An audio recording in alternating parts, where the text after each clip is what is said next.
Headphones on. I always have headphones on in my videos.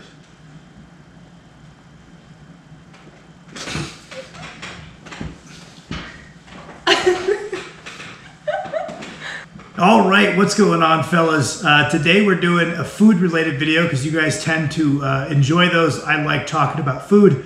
I think it's a pretty integral part of the process of getting stronger. Just like you try to evolve your process of training, your form, kind of your intensity, your exercise selection, your programming. You try to get better with your sleep. You try to get better with your food, right? And that can be really rudimentary. Let's say you're a teenage guy living with your parents. You ask them, hey, how much you guys spend on groceries per week for me?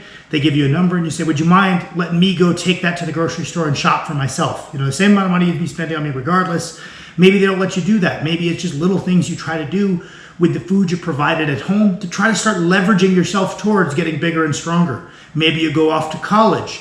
Maybe you start looking at what the meals at the food hall are and kind of leveraging your meals, again, to try to make you a little bigger and a little stronger. You get your first job, you suddenly have some money, you start grocery shopping, you're on a budget, but you're trying to get big. It's just like how our process of lifting kind of levels up as we have more and more access. Our process of nutrition is something that levels up. And I've always liked food videos. I like watching bodybuilders show me their food hauls. I refuse to take a camera into Winco where we shop. Kirsten's been saying that's a good idea. I don't think that's a good idea. Maybe we'll go at like 2 in the morning, but I'm not taking a camera into the grocery store. So we figured the next best thing would be to do a food haul video.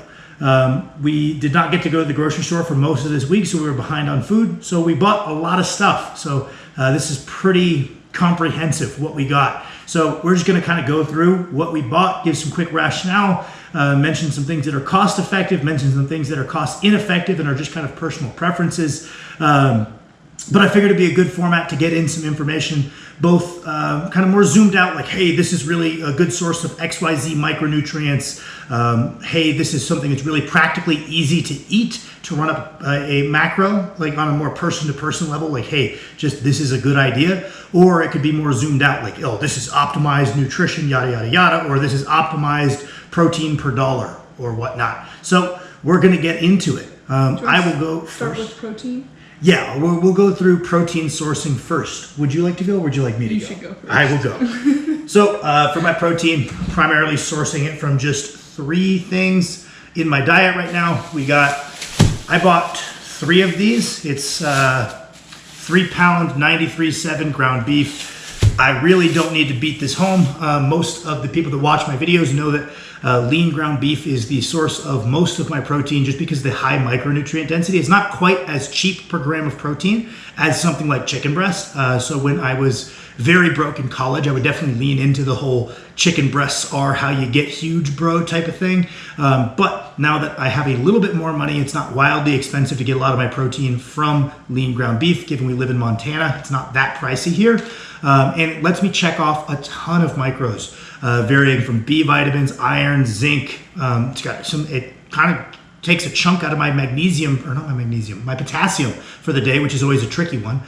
So I would say the majority of my protein is coming from the 93.7 ground beef. I eat 1 meal of salmon per day. I know that sounds bougie. I promise I am not a fake poor person. This is actually pretty cheap.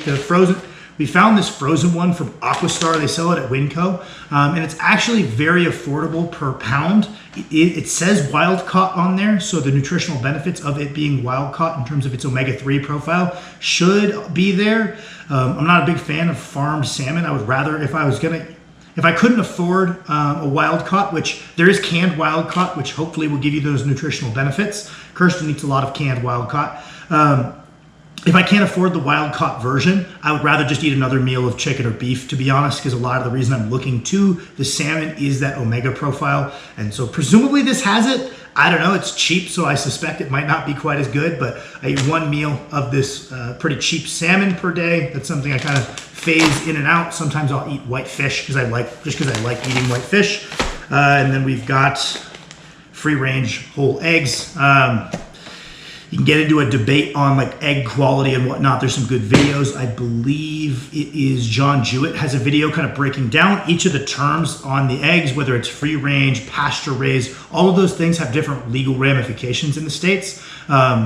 like whether it's cage free, all of those terms have different definitions, and depending on what you're looking for in the egg, you might want to be savvy to those definitions. Eggs are one of the few things where I will pay more for the bougier version. Usually, for the most part, I don't buy organic. I don't think organic is fundamentally all that different. I don't usually buy grass-fed. I don't think it's fundamentally all that different. I know there's a difference in the omega profile, the omega-3, omega-6 profile. But if you're looking for your omega-3s from beef, you're never going to get there in the first place. So I don't worry about it too much. I'm looking at it more from a micronutrient perspective, but I don't think grass-fed makes that big of a difference. Eggs are the one thing I will spend a bit extra on because I swear to God it tastes different if the chicken's out there eating bugs and stuff. And they're a pretty hefty fat source for me, so the quality of the fat kind of matters. It's the one thing I will pay a little extra for. You can watch that John Jewett video if you want to know someone who knows a bit more than I do.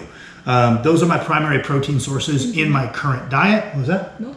Oh, yeah, I don't even use. I'm really just using this milk and this yogurt are primarily for calcium. They do, I guess, run up my total protein a little bit extra. That's perfectly valid. But I wouldn't consider them like a primary protein source, but they do add to that total tally for the day. They're mostly just run up extra calcium and extra potassium, really, to include a little dairy in my diet because I can digest it pretty well. My turn? Yeah, you don't have to be as wordy as me. Okay, I have chicken breast. Boom. Tastes good. I have steak because when I eat just chicken breast, I don't feel as strong. Valid. Then I also Badass. have eggs. I also splurge on eggs. I get the free range certified humane eggs. And then You got a big box of protein right there. these are really good. If you have these at your grocery store, buy them. You can make them in the air fryer in like 8 minutes, and there's not a whole bunch of crap in them. So yeah, so more like less of my babbling about diet optimization. I'm just kind of ripping off Stan Efferding. These yummy, fun, nutritious, delicious chicken breast whole grain fries. If you are earlier, or let's say you have less time and you're not as dialed in with, okay, well I've got XYZ time set aside to meal prep, which I guess most of my food would entail a commitment to meal prep time. If you're just someone who's like kind of like, hey, I've got some spare money, this is actually very cheap per gram of protein. Usually things that are pre-made takes down the amount of value you're getting per dollar a good bit in terms of grams of protein. Usually you're better off buying just chicken or beef or eggs or whatever the hell else. This is actually pretty cheap. And if you want to kind of fit in something that's kind of pre-made to your diet to run up some extra, just eating 16 of these, which with some barbecue sauce is quite easy, gives you a quick 40 grams of protein. It can be a meal that takes no second and no time in a microwave or in an air fryer. And the reason I kind of like these is the ingredient list is relatively simple. I am kind of anti-canola oil, not because I'm super bought into this, it causes heart disease thing, because it seems like the people who are really in depth with keeping up with literature kind of push back on that anti-canola oil kind of trend, in that it's not worse for health outcomes, but that's not really my gripe with it. My gripe with it is I find for the vast majority of people, it causes them gastric distress. And I think having chronic gastric distress is not very conducive to being the best athlete you can be. So I guess my lens of being like anti-seed oil is more from a digestive perspective. I'm way out of my league telling you guys it's good or bad from a overall health perspective, maybe an all-cause mortality perspective. And well, my intuition tells me it might not be good. The people that are much more well-informed with the current literature disagree, and I tend to defer to them. But from a digestion perspective, I find most people feel a hell of a lot better reducing that as much as they can in their diet. And one thing I really liked about these when we saw them at the grocery store is the ingredient list is pretty bare bones, which I really liked. It's just chicken breast, water, whole wheat flour, and corn flour. And then just like a very trace amount of a bunch of other shit. So unlike most pre-made protein things, pre-cooked proteins, it doesn't come with a ton of fat or a ton of gastric distress, and it's cheap. So I guess if you see these yummy chicken breast fries at your store, I would strongly consider them. Even if you are pretty dialed on your diet, you want to just have a meal that's really convenient and quick to make. Kirsten has definitely revamped her protein intake through those fries. Yeah, I eat them. They're my pre-workout meal when I get home from work. Oh, and then I should have mentioned the cut of steak the more lean cuts are, you can find really way less expensive, more lean cuts of steak. I kind of splurged this time and got top sirloin, but it's still not too bad. But what other cuts are there that are less expensive? There's like a London broil is pretty Yeah. cheap and I think is lean. All the steak people, don't crucify me. I'm not like a steak connoisseur. I'm not really deep into these things. I just buy whatever's cheap and lean, and I don't season it, and I just mix it into my rice. So leave me be. Next, do you want to get into your carbs at all? Oh, real quick, we'll get these out of the way because they're in the center. It's summertime. A summertime mandatory is some kind of Otter Pop. This time we got the Jolly Rancher brand ones. Yeah, it's summertime. It's mandatory, whether it's healthy or not. Sorry, I've derailed us somehow. And then I also have milk, Fairlife, because it doesn't have any lactose in it. And then something with lactose, Ben & Jerry's, for extra calories on leg day. So, really quick for me, carbs are being primarily sourced from white rice, talked about many times on the channel. Yes, it's devoid of micronutrients, but I digest really easily. I have to eat very large quantities of food. So if I was sourcing something that's more micronutrient dense as my bulk of my carbs, I probably wouldn't be able to get through as much food as I need to. And then I source my micronutrients elsewhere, as you can see.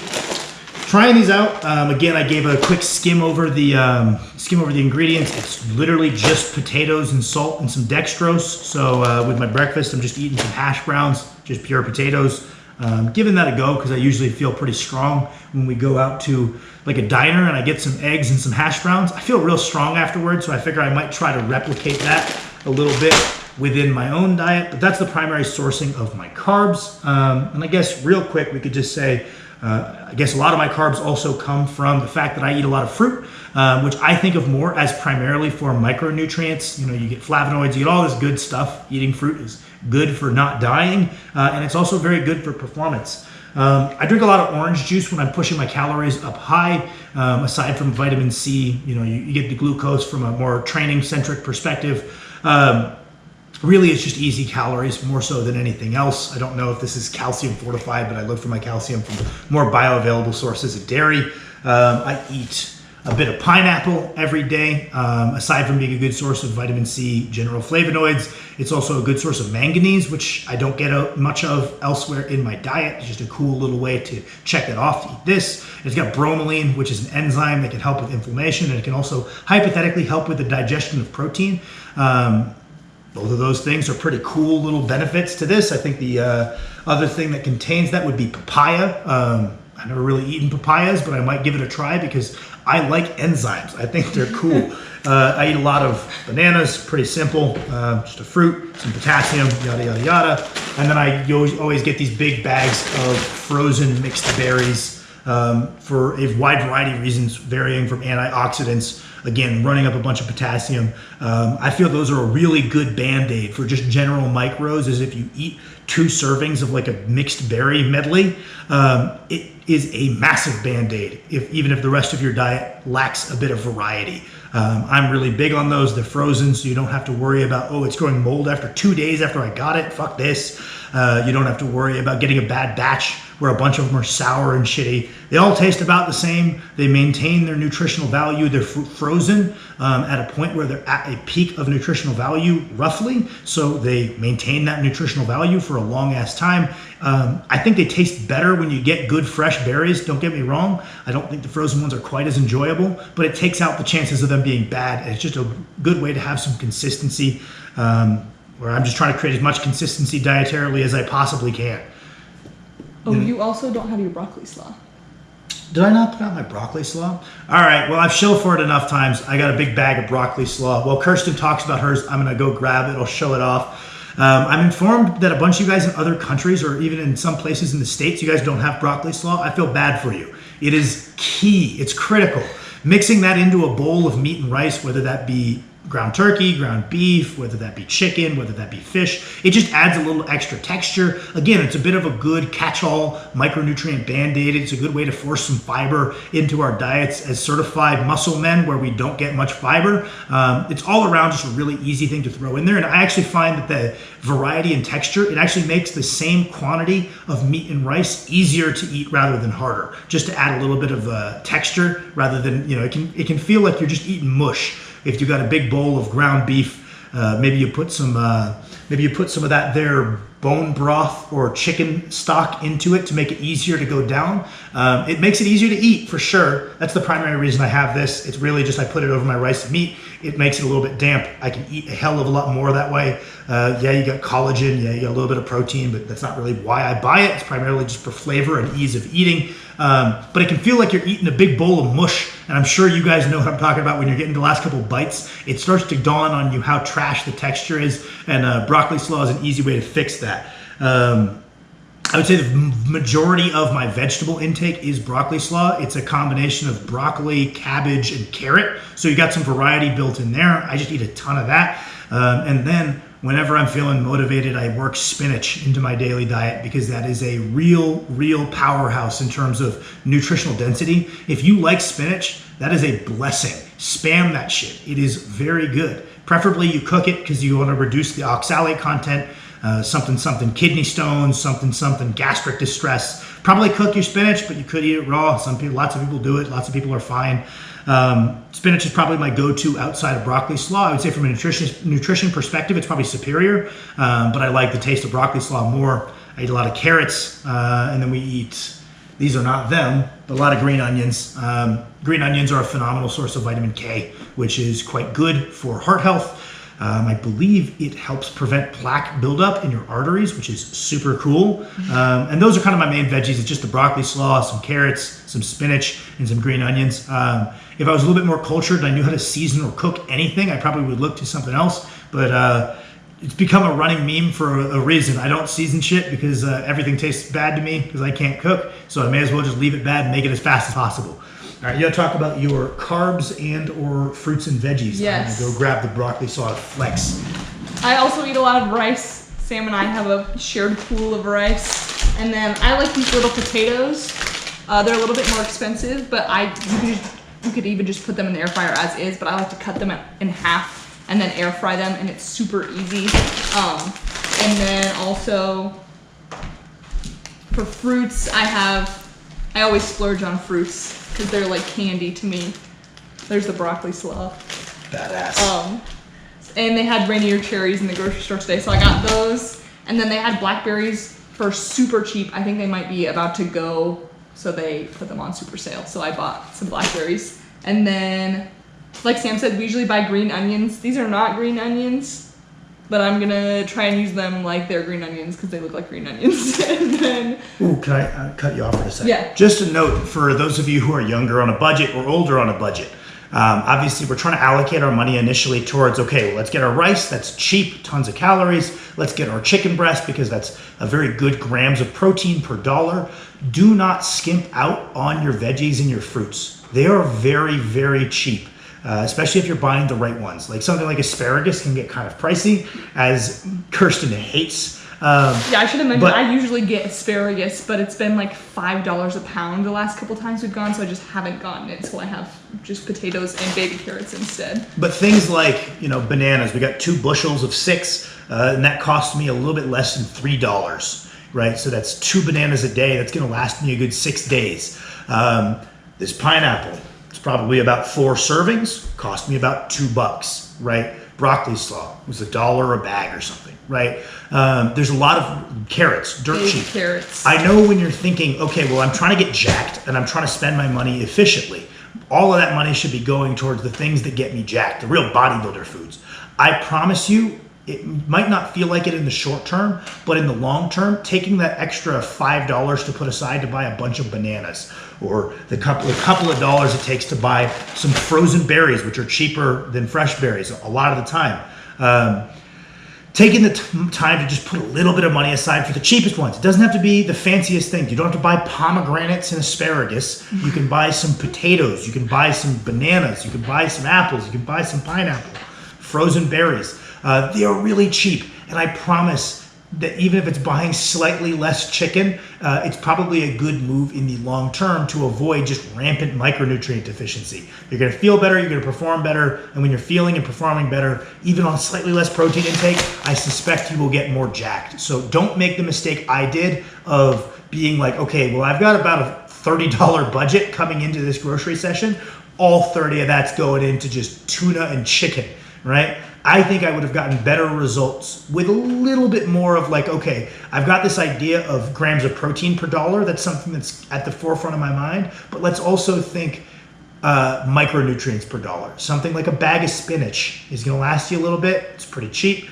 There's lots of options. I think it's going to vary by grocery store to grocery store. I noticed the things that are cheap here are not the same things that were cheap when we were in Washington for college. But keeping an eye out for that, I promise, listen to my sage advice as someone who felt like shit from a micronutrient deficient diet for a good 2 years. I feel like speaking of budget while we're on that topic, Sam and I clearly have very different grocery budgets allocated, and I wanted to mention that. I don't know if that's clear. I don't know if you guess it.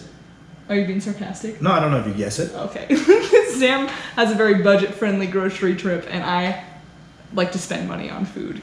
That's probably the thing. Yeah, I mean, it just depends. It depends on like how much money you have to allocate, right? If you have some spare money and you take your fitness seriously, it might be better to like allocate a little bit more money to things that you're going to want to eat because it's going to lead to higher adherence. If you buy quote unquote healthy foods or foods that are good for driving you towards your goal that you also enjoy that cost a little bit more money, that's a good investment because you're more likely to follow the diet. If you're going to be a cheapskate like I always am, you're going to skew a different way. Now, the groceries I get now, this looks exotic compared to what I used to get in college. And I'll probably do something like the college style grocery haul just to kind of show you guys because I did put on a ton of muscle on very little in terms of a grocery budget in college. And I definitely had some tips and tricks to that, to where I think Kirsten says this is my stingy, very price conscious one looking at it. But I think me in college watching this video would be like, what the fuck are you talking about? That's exotic. He's got like 8 different items. He doesn't just have a massive quantity of 3 items. So it's all relative, but I think that it's not wrong to spend a little bit more for, let's say, healthful options that you're more keen to eat. All right. I only have avocados left. Healthy fat source. Tasty. Bunch of other micronutrients. Very good. If you like avocados, those are probably my favorite fat source to recommend people. And then butter. That or whole eggs. Butter. For cooking and also for making cookies. And then also chocolate chips for making cookies for the bulk. Electrolyte plug. This is the best sports drink. The red ones have red 40 in them, so if you don't like that, don't get those. But the lemon lime one is really good. I like them because they don't just have potassium. They don't just have a bit of magnesium, which like if you go kind of put sports drinks in terms of a hydration tier list, you have like the bottom of the barrel shit, which is like sugar free, even though carbohydrates is probably a good idea for improving your fluid retention. And like then you kind of like Gatorade Zero would be kind of bottom of the barrel. Right, then you have a step up, which is regular Gatorade, which is like, okay, well you got jack shit in terms of actual electrolytes, but at least you got some, you got some sugar in there. That might be a good intro workout. Then you kind of take a step up and you have something like Body Armor, for example, where you're like, okay, you've got a little bit of sugar, cool. Okay, we've actually got some potassium, so we have a little bit of electrolyte content.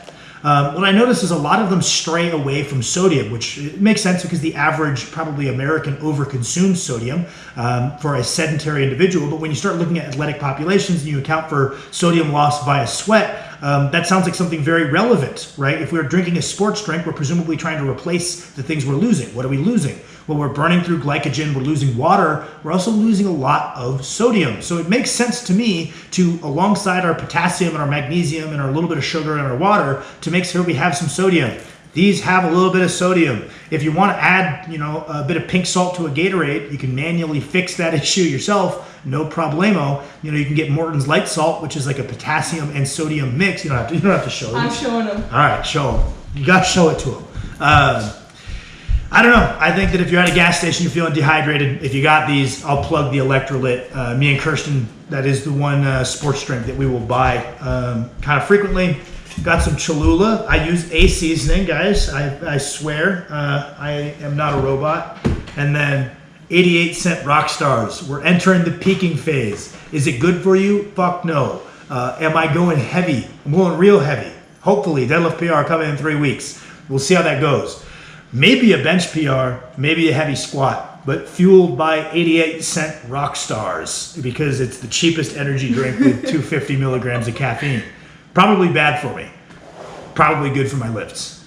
Here's the bonus content. If you like, shout out to the guy who plugged this in the comments, by the way. I've done this with pink salt my whole lifting career, where you take like some kind of water flavoring or Gatorade and you put pink salt in it.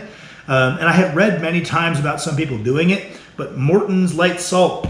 Kirsten used to have a real bad habit of drinking a ton of liquid IVs. they're expensive. Which are very expensive. It was like a smoking habit times 2 in terms of cost, right? Morton's Light Salt is a blend of sodium and potassium, and it basically, if you just mix that with a lemonade Mio, it tastes just like an electrolyte. It's fundamentally very similar. It's missing the bit of sugar for sure, but you can get that ton of other places. It's pretty cost effective. Just be careful. If you have a crazy amount of potassium, you will have a heart attack. That is actually why it is illegal to sell pure potassium supplements over 99 milligrams, is because people would gobble a bunch of them and they would die. That's bad, right? Is it hyperkalemia? Whatever. That's bad. So exercise, some moderation. There's tons of things you can eat too much of and die.